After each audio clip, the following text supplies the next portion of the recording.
After looking at the Beardsley case, it became very clear to me that there's a very fine line between what is morally correct and what one is legally obligated to do. In Mr. Beardsley's case, what would have been morally correct to do is to take care of Mrs. Burns, to make sure she was feeling okay, to have called the proper medical services once he realized she wasn't doing so hot, and the night definitely should not have ended in her death. However, looking at the legal perspective, I do not believe that Mr. Beardsley owed anything to Miss Burns in that perspective. She was a woman over the age of 30. She consciously made the choice to consume the alcohol. She consciously made the choice to consume the drugs. And at the end of the day, she should have been responsible for her own well-being. However, in the Howard case, I feel that this situation was very different. In no shape or form should there have been a question of whether this mother should have done anything.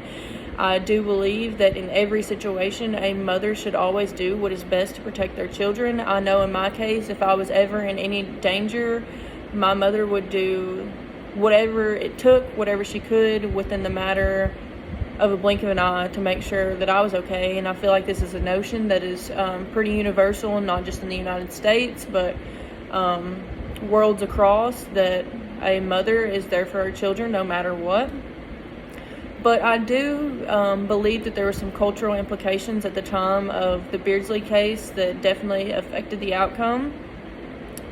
If you look back at the case, it was pretty clear that the court at the time was trying to shame Mrs. Burns for the situation she was in, basically calling her out, calling her a mistress, pretty much calling her what my mom would call a floozy. Just trying to shame her for the actions that she was participating in, but this should have been no effect to the case at all. There definitely were some very big cultural implications that played a role in how this case was decided, but at the end of the day, it comes down to determining when things cross that moral, there's like a moral gray area in between what is right and what one is bound by law to do.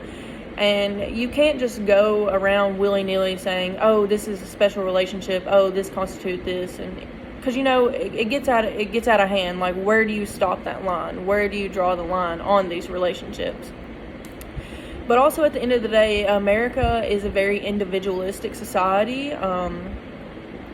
As we watched those videos in class, it was very clear that no one was going to stop for those people. They weren't going to stop for them once they realized, or once they portrayed him as a kind of like an upstanding man in society, wearing a suit, that sort of thing. And we're not just willing to stick ourselves out there arm and limb for just anyone, just people who we would look down upon or people we feel that are below us. We only want to help those who we feel are in the situation the same as us, or a situation that if we feel that we help someone else, we will get something out of it.